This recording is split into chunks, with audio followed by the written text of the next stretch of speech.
Hello, I am Carline Cadet Francois. If you are new here, welcome. I help people open successful assisted living homes throughout the state of Florida. I sit on zoning board meetings for clients who are trying to get into the business and want to know what they need to do. I do strategy call sessions, and I also sit on boards for syndicators who are looking for an expert in ALF licensing to sit on the board and give them strategies about pitfalls that they can avoid. I also host ALF conferences, large conferences. Check the link below. Find out when the next conference will be happening. I bring you guest speakers. My goal is to help you succeed in ALF caregiving senior care industry. Today, I am going to answer most commonly asked questions. All of these questions are questions that one of you sent to me, and today I'm taking the time to go over those questions and bringing value to you. We are trying to reach a goal of our first 5,000 followers. If you could please consider to like, to subscribe, and to share this video with someone who will find it valuable, I would really appreciate it. Let me know if you have any questions. You can put it in the comments, email us, and my staff will compile these questions. And when I have enough, I will put together videos to answer whatever questions that you may have. Okay, what does personal care services mean? So personal care services mean activity of daily living. For example, you're assisting your clients with bathing, with feeding. One big one is medication management. Okay, so with medication management, there are a few things that you need to consider. Administration of medication is for medical professionals. Assisting with medications are for people who are non-medical professionals who have taken the medication management training, and they're able to help clients take their medications. Okay, there are a few things that you need to consider when it comes to medication management. So you will be helping your clients with taking showers, you'll be helping them with feeding, you'll be helping them with getting in and out of beds. Those are personal care services. You'll be helping them sometimes with keeping them active, making sure that you have activities for them to do throughout the day, making sure that you are there for them. Sometimes with dementia and Alzheimer's, our clients could be very stressed out for no apparent reason to you. Oftentimes it's because they don't remember who they are, where they are, and what's going on. And so all of that is part of personal care services, right? You want to be there for your clients. You want them to be clean, right? Throughout the day, you're cleaning them. You want them to be fed. You don't want them to be dehydrated. You want to make sure if you see any changes in their behavior, that you are letting their doctors know, you are letting their family members know. You become a voice for that client. You become somebody that is very important to them. And what you do is so important and so precious. And so all of that, I know, being me, I'm adding to the personal care services because I feel like you are caring for the whole person. And our seniors have given so much to us, right? They were our teachers, they were our law enforcement professionals, they were people who build this society that we have today. We found so many things that are already in place, and we don't have to fight the fight because they've already fight this fight for us.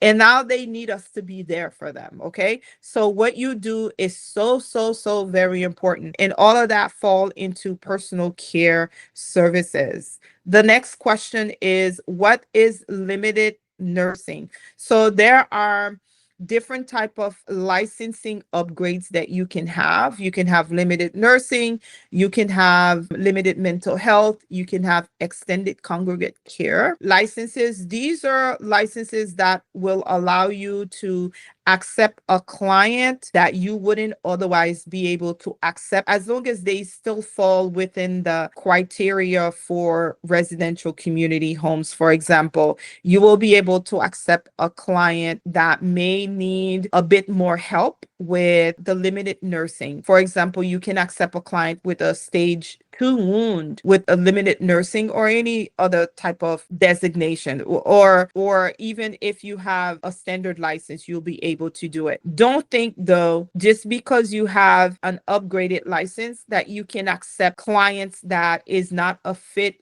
for assisted living communities. For example, if a client have a stage 3 wound, none of these licensing designations will be allowing you to accept that client, whether you have limited nursing or not, or whether you have any other licensing, even the extended congregate care license, the ECC license. So people can be a bit confused when it comes to those licensing designation. Typically, for example, what you cannot do under a standard license, when it comes to, for example, medication, like you're not allowed to do injections, you're not allowed to insert anything into the client when it comes to, taking care of them. But if you're a nurse and you already have the credentials, you are already a medical professional, perhaps it makes sense for you to have the limited nursing, because your nursing license or your medical professional license allows you to be able to do those things because of those credentials. So let's say, for example, I came from law enforcement and I have a limited nursing license, right?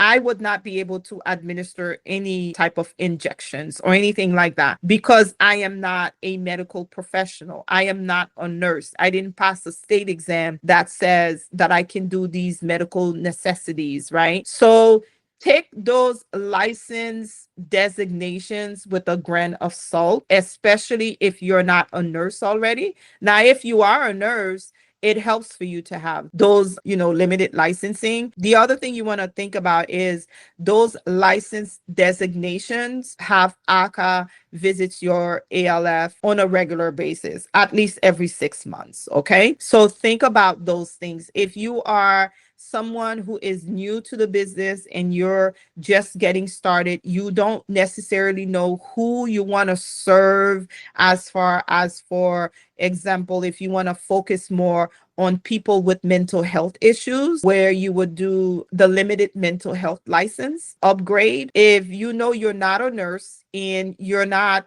going to be able to administer medication, perhaps you may not want to do a limited nursing, right? I think the most helpful one is the extended congregate care, where you will be able to keep a resident who would otherwise not meet requirement. For example, let's say if they cannot move as much as they should be able to move, but then they don't have, let's say, outside tubings, they don't need to be in a peg tube, or they don't have stage 3 wounds, you can still keep those residents with a extended care ECC license. Okay. So make sure you understand what these licenses upgrade means and what you will need to do. For example, there are extra fees that are associated with those licenses, right? The agency will be visiting you more often with those upgrade licenses. The other thing to consider is, if you started with a standard license, for example, and you don't necessarily want to do the license upgrade yet because you want to go through that first year or two so you can learn, you can manage accordingly and see AHCA every 2 years, unless somebody make a complaint about you or something goes wrong, you may want to consider just getting started with a standard license. But if you are a medical professional and you're able to do a bit more, you might want to get started with the limited nursing license and even the extended congregate care license. If you have history or background from serving people with mental health issues, you might want to focus on getting the limited mental health license. So it depends on what your goals are, but make sure you're educated enough to know, once you get these licenses, besides the extra visits that you will get from AHCA, you need to know what you can and cannot do within those license designations. But I will tell you, a client that is a fit for a nursing home is a client that is a fit for a nursing home. No designated licensing will allow you to keep those clients. Okay. So keep those things in mind. Hope that helped. Comment if you understand all that stuff that I cover into that. The other thing you may want to consider, let's say you got your initial license and you didn't do any license upgrade, you can always get your license upgrade, and you can also surrender your license upgrade. Let's say, for example, if you got it and you're like, oh my God, I don't know what to do, this is too much, you can always surrender it. Okay. So you're not completely stuck. And of course, we help you with all of this. We can help you submit it from the very initial beginning. We can help you submit it during your licensing period, can help you decide that you don't want to keep it. We can help you surrender it. We help you with all of those things. Okay. So we're going to go into the next question. Do I have to rent a property before I can submit an AHCA application packet for a license? Okay, so this question seems very simple, but it's a lot more complicated. So in essence, we submit your AHCA packet for you towards the end. For example, and this is how it would go. So you would find a property that is zoned for ALF, right? Then you do the installations, right? Fire alarm, fire sprinkler, generator, reserve gas system, and a whole bunch of inspections in between that we will help you with the roadmap. Okay. Then once everything is done, that's when we would put together your AHCA packet. And I think I have a video on there of kind of like some packet that I went to go delivered for clients who were in the process of getting their initial license. So we would help you put together your AHCA packet that have all of those other inspections and paperwork from those prior installations. For example, your generators, your maintenance agreement, your inspection reports, all of those paperwork, including your proof of ability to operate. What else? The actual AHCA application with all of the documents that we need to have. And we put together the packet, and then we mail it to AHCA with the licensing fee. And that's when you can actually mail the package. So AHCA is the very last thing that you do, because AHCA don't have time to waste. They want to make sure you've already completed everything. And then now you're submitting the licensing packet. They will confirm that they receive your packet. They will review it, and they will let you know if they need anything else. If they don't, they will let you know. All application packets receive admission letters, even mine. Usually my admission letters just say, we receive your application. We are reviewing it. It meets standard. We're not asking for any additional paperwork. Expect for the field office to reach out X, Y, or Z, right? And the field office will then reach out to schedule the time to go and do the inspection. Okay, that's how that works. Usually when people put together their own packet, their admission letters is requesting a whole bunch of additional paperwork or things that they need clarification on, because they don't have a roadmap and they're not sure what to add. We do have a service where we review your admission letter for you, and you do have 21 days in total to respond. And we help you establish what is missing, how to submit it, what it should look like, all of those things. We also have a service. Let's say you put together your own AHCA packet. We review it and let you know, add this, you missing that, this, and that, this need to be better, or we can provide you whatever else is missing. Okay. So we provide those services as well. If you're someone who have been doing this thing yourself and you simply need someone to review to make sure that you're submitting the right paperwork, we help you with that as well. And if you submitted your own stuff, but then you receive the admission letter and it's a whole bunch of stuff that you need to do and you don't understand this language, we also provide this service. But know that your AHCA packet, that is the very last thing that you do. Now, once you submit your AHCA packet, You receive the admission letter and they tell you we need X, Y, and Z. You submit those X, Y, and Z within the time frame, 21 days. That's calendar days, okay? And then that includes weekends. And you submit everything. You are then going to receive another response from the agency. They will tell you your application is completed and your packet have been sent to the field office, who will contact you or your consultant to actually come and do the physical inspection. Now, during the physical inspection, AHCA is going to check those binders that we put together for you with the policies, the procedures, the forms, where you're going to admit residents, where you're going to employ staff, where you're going to your emergency management, a very thick folder, okay?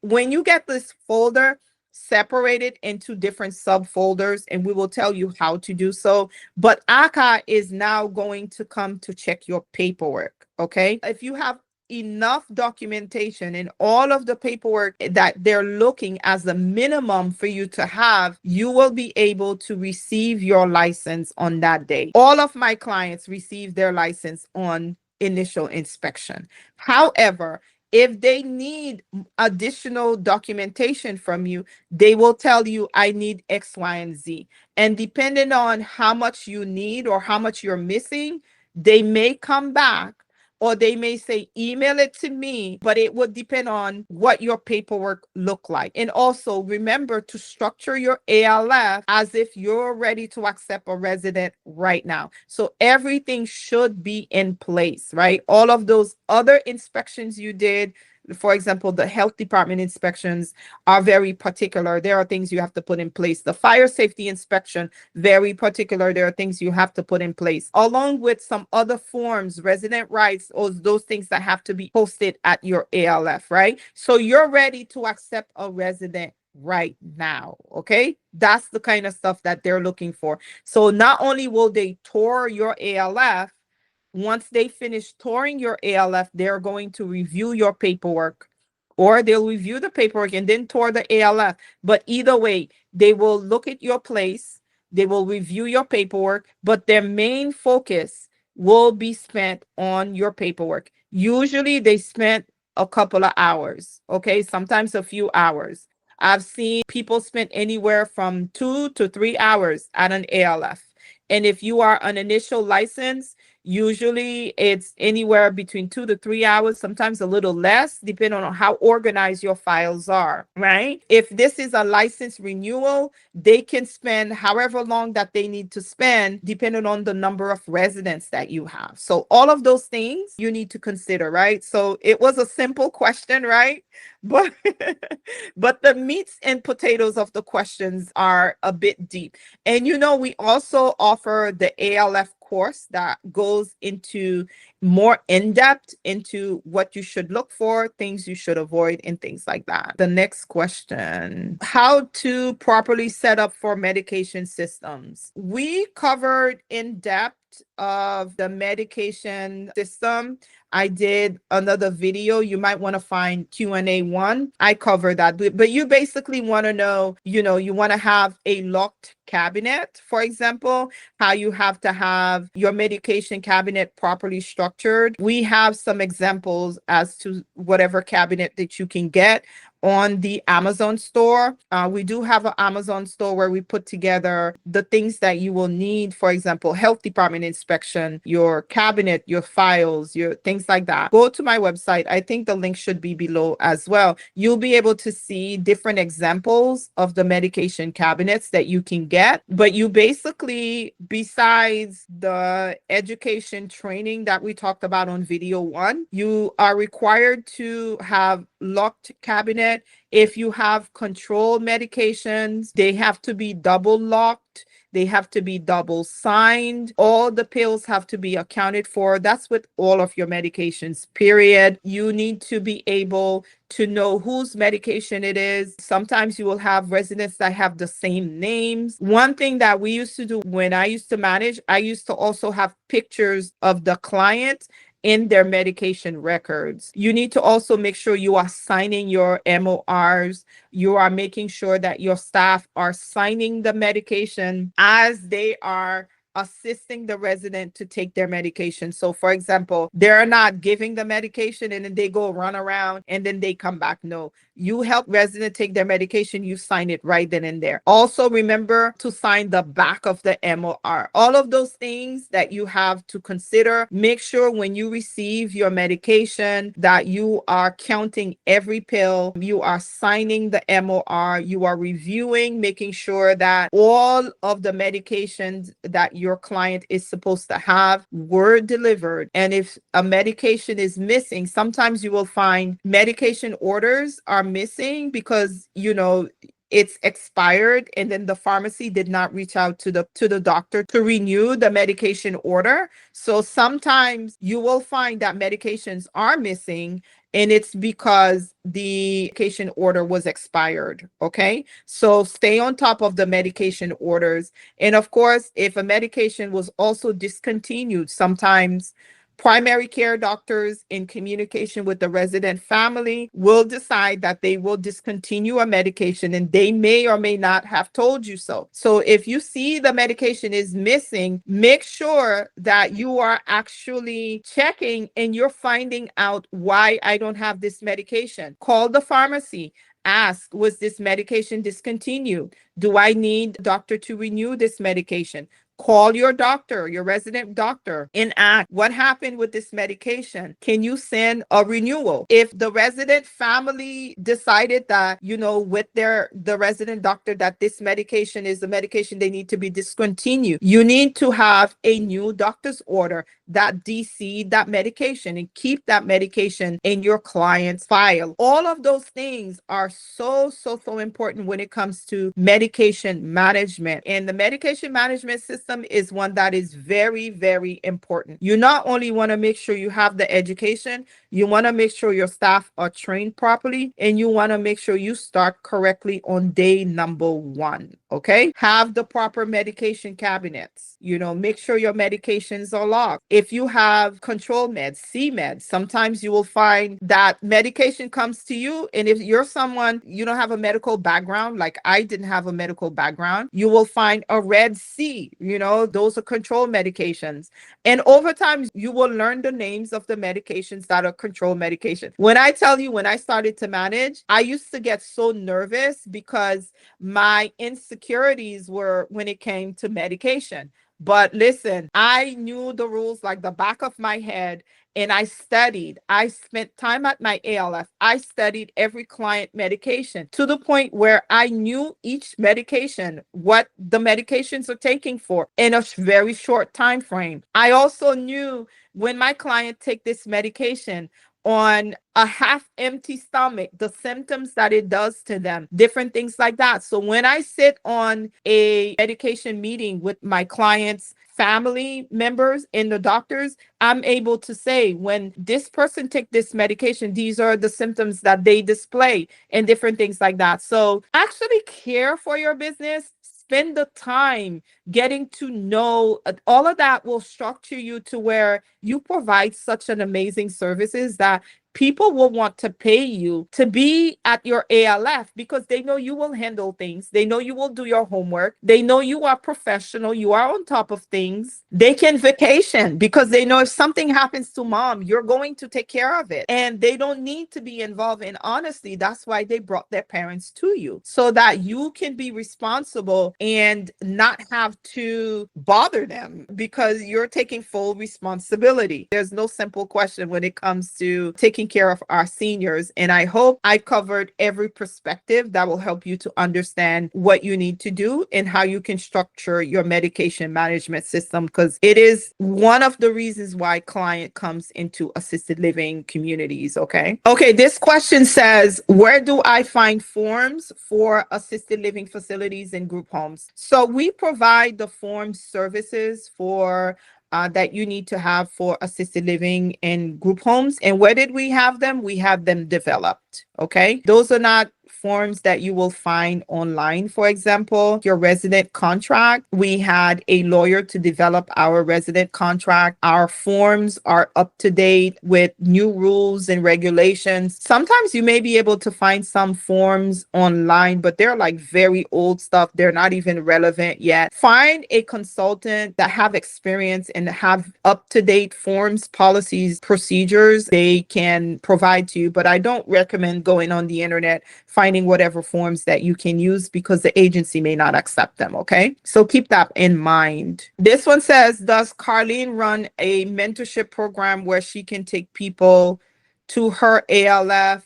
and for 1-day visits? So this one is a great one. I do have a mentorship program. I have clients that I have helped open ALF. I have relationship with the larger settings, smaller settings. I don't manage an ALF anymore, but if you were to want to visit an ALF to see what the inside look like, that is something that we can actually arrange.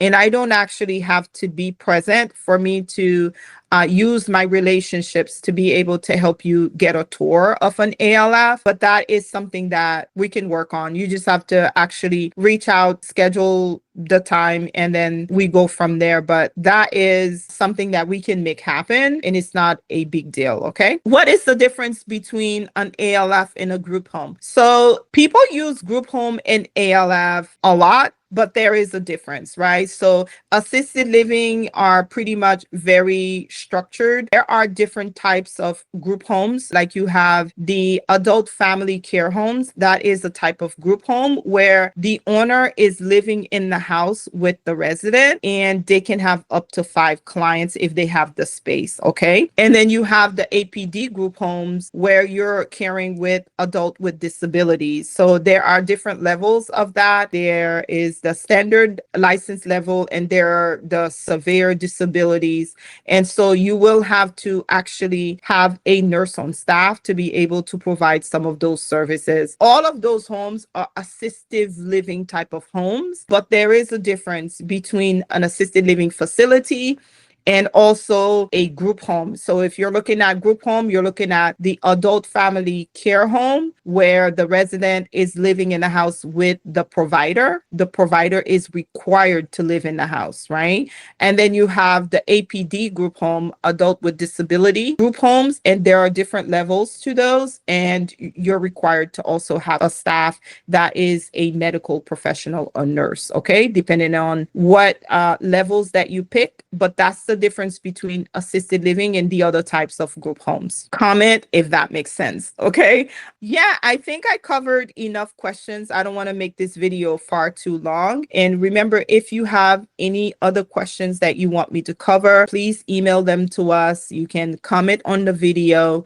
or you can find us on social media, whichever one works best for you. My staff will compile them. Once I have enough questions, I will come on here live and make those videos for you. My goal is to help you. When I got into the business, I learned that this business is very tight-lipped, and I struggled. I struggled to find a community, to find like-minded people. And this is why I serve the way that I serve today. I have the community, right? You can come ask me questions, make some friends. I host large ALF conferences. We just had one. We had a good 280 people there, and we're planning the next one, okay? Expect to have those conferences at least once per year. So you can visit my website to find when is the next one. We usually sell out, okay? That's how people need the information. This is why I hate to waste people time. And so when I tell you you're going to gain value out of something, you will gain value out of it. And when I plan something, people show up because they know I will bring them the best guest speakers, right? My guest speakers, they are people of integrity and value, and they won't say, oh, you didn't pay me for that and I can't tell you. You know, you ask, do you have any question? Whatever the person have the question is, you need to answer that, right? Those are the type of mindset that we deal with. And then We also have the coaching programs. We have the online courses. We have the audio books. We have what you need to help you succeed. And then we bring you the resources, people that will help you get things done that I may not be able to help you with, right? So it's just a matter of figuring out what is best for you and how I can serve you. And if I can serve you, it is my calling and I'd love to do it. Okay. If you know anybody who will gain value from this video, please consider to share it with them. Like, comment, and subscribe. We are trying to get to our first 5,000 subscribers. And so, yeah, I look forward to seeing you inside of the next video. Talk soon.